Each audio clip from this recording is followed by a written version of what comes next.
Bismillahirrahmanirrahim. Assalamualaikum warahmatullahi wabarakatuh. Sebelumnya, saya berterima kasih kepada Dr. Andes Ferikawati, M. Sembiring, selaku dosen pengampu mata kuliah analisis laporan keuangan.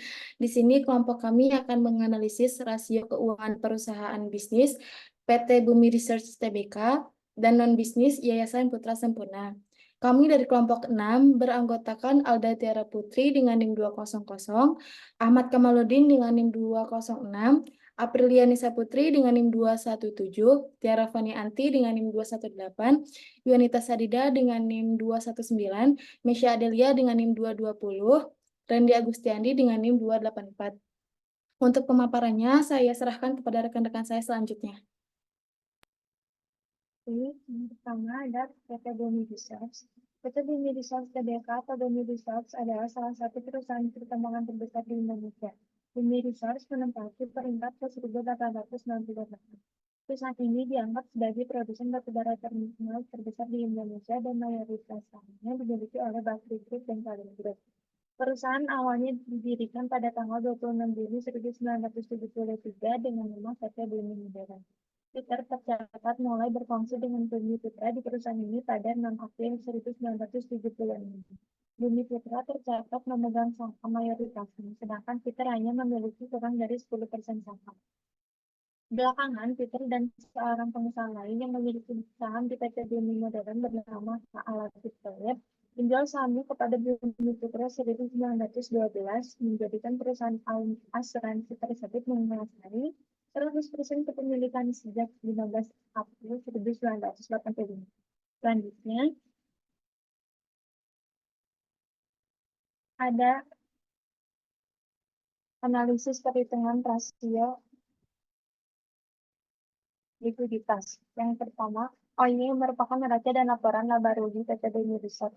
Selanjutnya ada analisis rasio keuangan. Yang pertama ada rasio likuiditas. Pertama ada current ratio. Pada 2021, current rasionya sebesar 26,96%.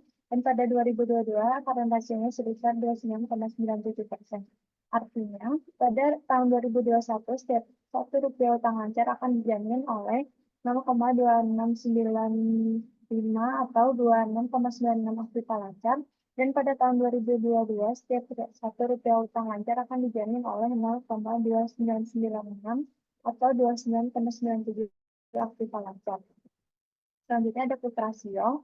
Pada 2021, quick ratio sebesar 25,9% dan 2022, quick ratio sebesar 29,08%.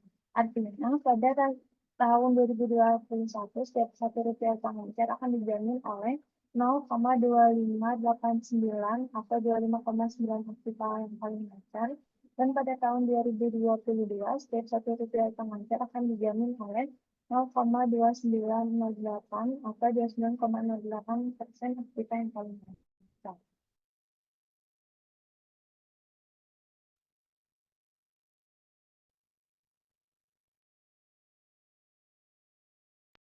Lalu di sini ada rasio solvabilitas. Yang pertama ada total debt asset ratio. Total aset perusahaan dibelanjai oleh utang sebesar 84,1% pada tahun 2021 setiap Rp1. Aktiva akan menjamin 0,84695093686 atau total utang, dan total aset di perusahaan dibelanjai oleh utang sebesar 81,89% pada tahun 2022 setiap RP1. Aktiva akan menjamin 0,8188894169958 atau total utang pada kondisi tersebut. Maka terjadi penurunan total utang pada total aset sebesar 2,21%.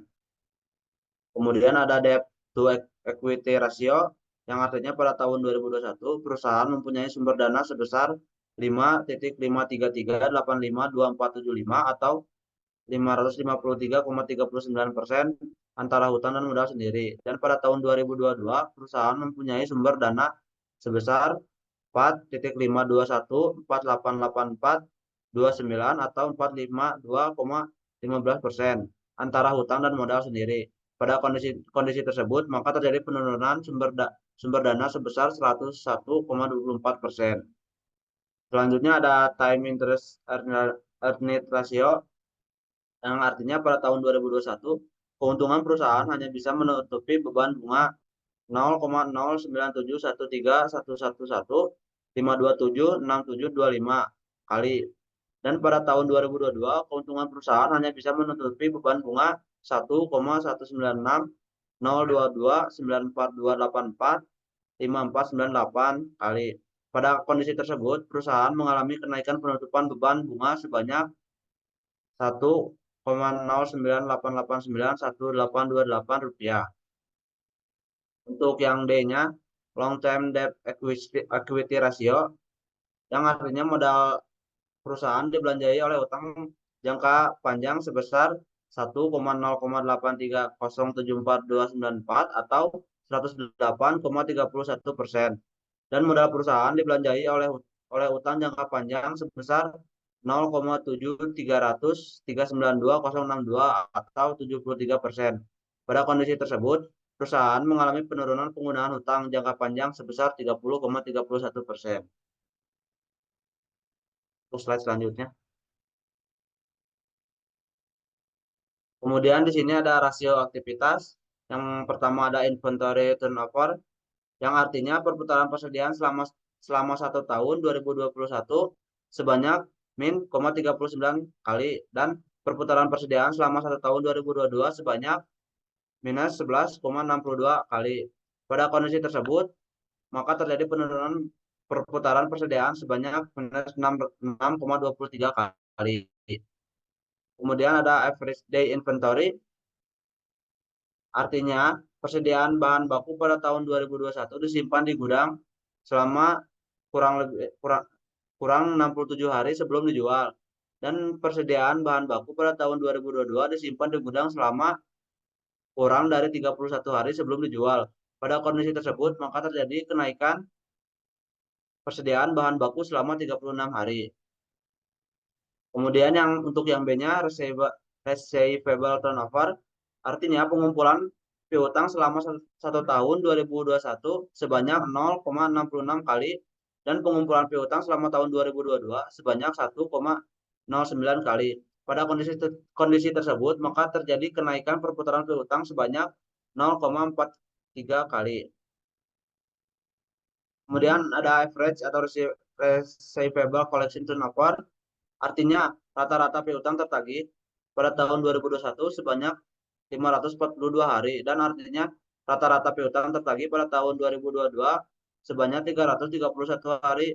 Pada kondisi tersebut, maka terjadi penurunan rata-rata piutang tertagih selama 211 hari. Slide selanjutnya.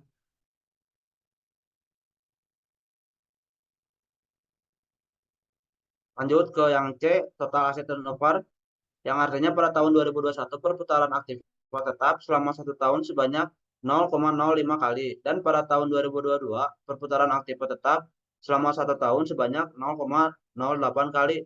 Pada kondisi tersebut, maka terjadi kenaikan perputaran aktif tetap sebanyak 0,03 kali.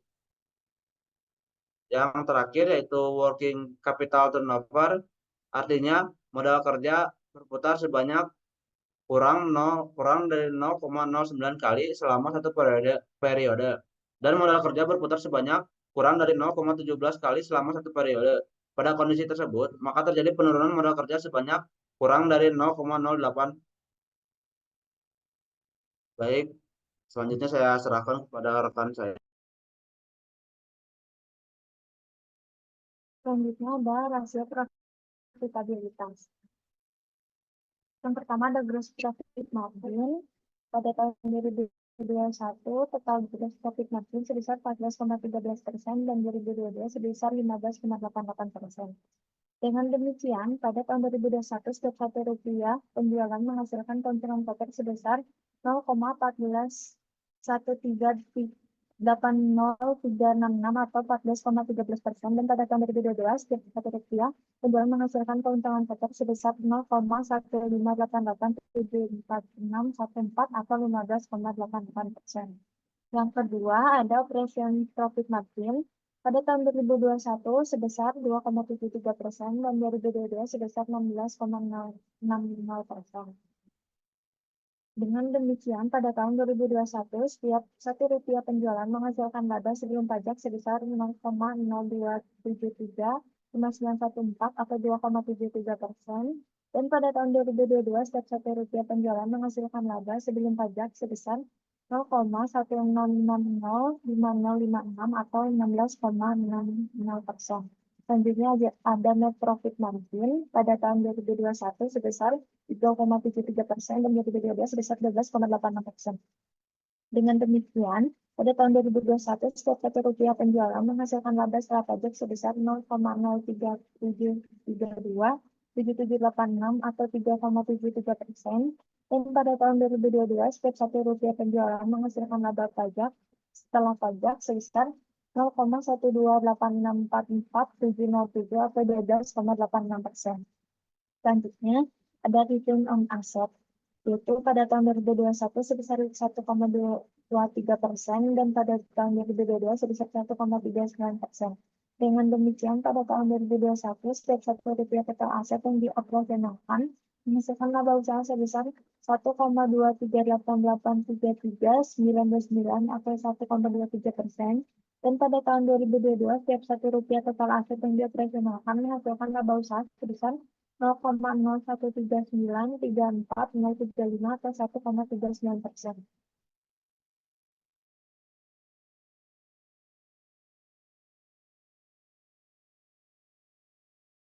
Selanjutnya, yang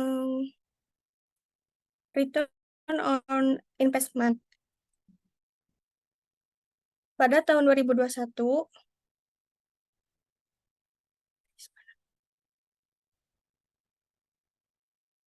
setiap Rp1 total aset yang dioperasionalkan menghasilkan laba bersih sebesar 1,690218639 atau sebesar 1,69%.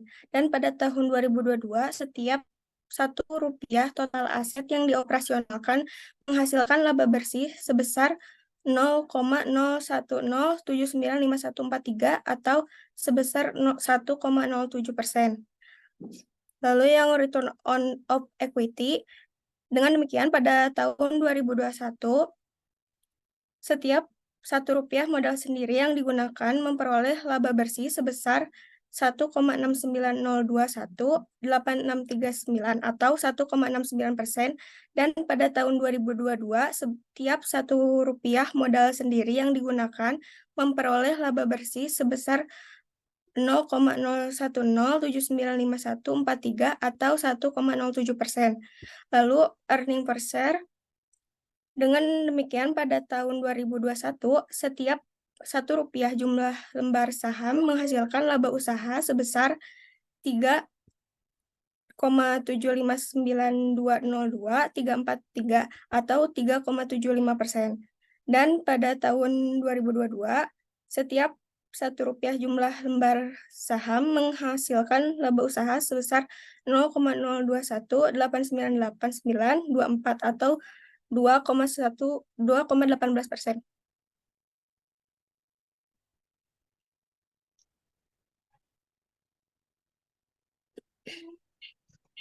Selanjutnya ada rasio penilaian. Ada price earning ratio tahun 2021 sebesar 16,42%. Tahun 2022 price earning ratio sebesar 17,77%. Artinya, dengan demikian pada tahun 2021, setiap Rp1 laba per lembar saham menghasilkan laba usaha sebesar 16,42%. Dan pada tahun 2022, setiap Rp1 laba per lembar saham menghasilkan harga per saham sebesar 17,7%. Kemudian ada market to book value ratio. Pada tahun 2021 menghasilkan 16,42%. Pada tahun 2022 menghasilkan 17,77%. Dengan demikian, pada tahun 2021, setiap Rp1 nilai buku saham menghasilkan harga pasar saham sebesar 16,42%.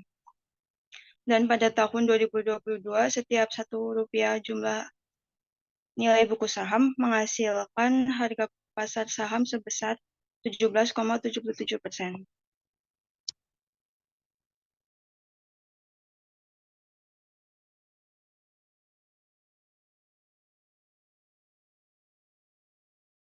Selanjutnya, untuk common size pada neraca common size semua akunnya, akun aset dibagi dengan total aset berdasarkan tahunnya. Pada sisi aktiva lancar yang semula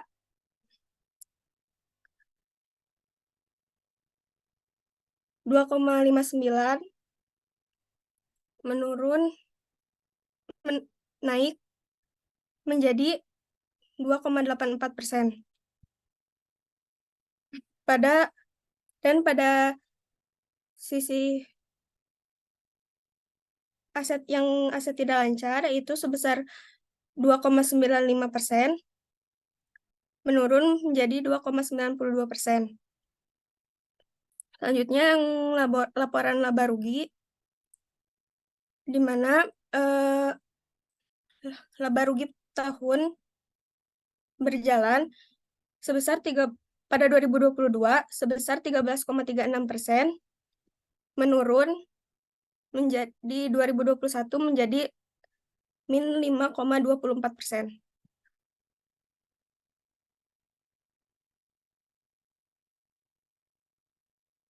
Selanjutnya ada analisis indeks.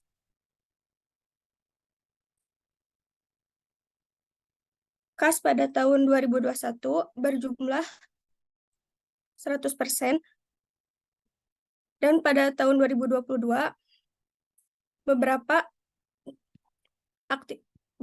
akun mengalami kenaikan, dan juga pada aset tidak lancar mengalami penurunan sebesar 98,71%.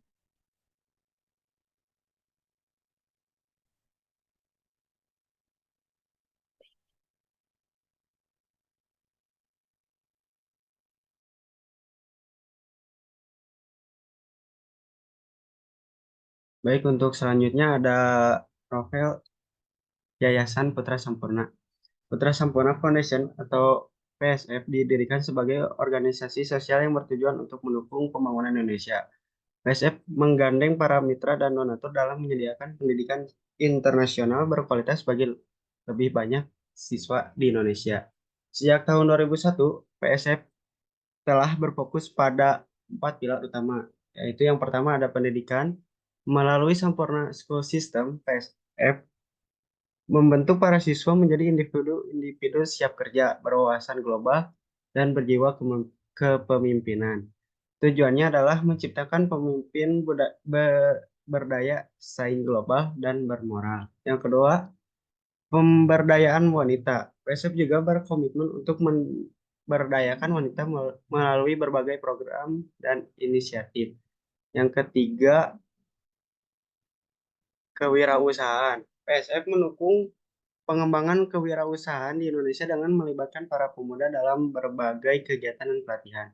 Keempat, bantuan kemanusiaan. PSF berperan aktif dalam memberikan bantuan kemanusiaan kepada masyarakat yang membutuhkan.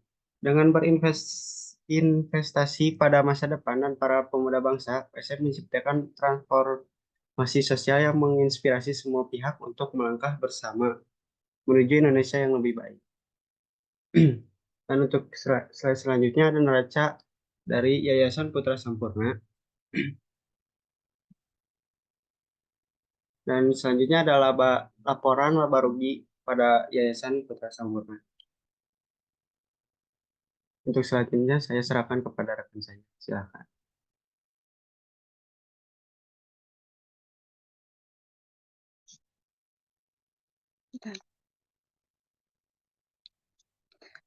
Perusahaan non-bisnis, rasio likuiditas, current ratio pada tahun 2019 menghasilkan 8.898%. Pada tahun 2020 menghasilkan 283%.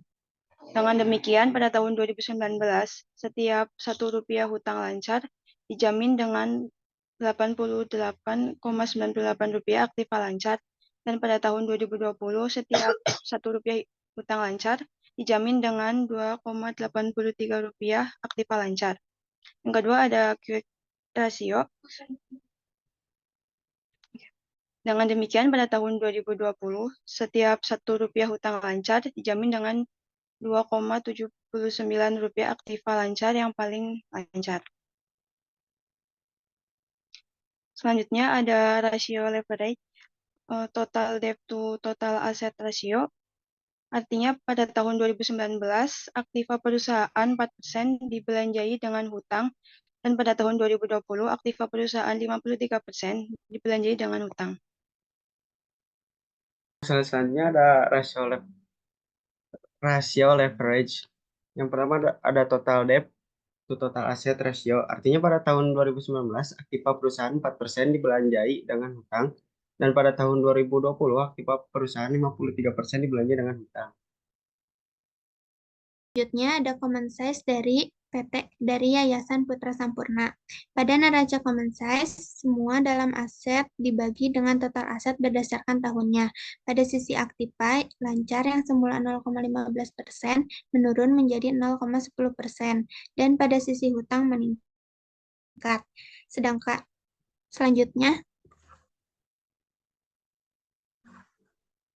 Sedangkan pada laporan laba rugi bisa diubah dengan penjualan sebagai common base-nya, sehingga bisa dilihat dari contoh tersebut.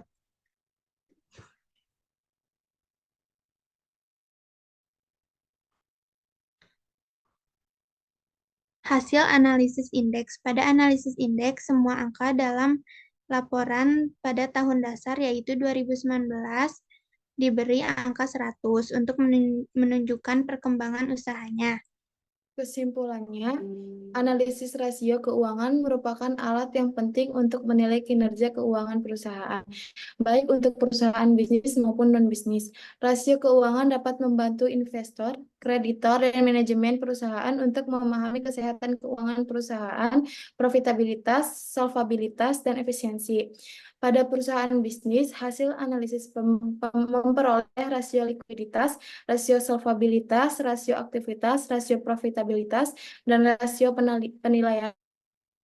Sedangkan pada perusahaan non-bisnis, hasil analisis memperoleh rasio likuiditas yang mencakup liquid ratio dan current ratio.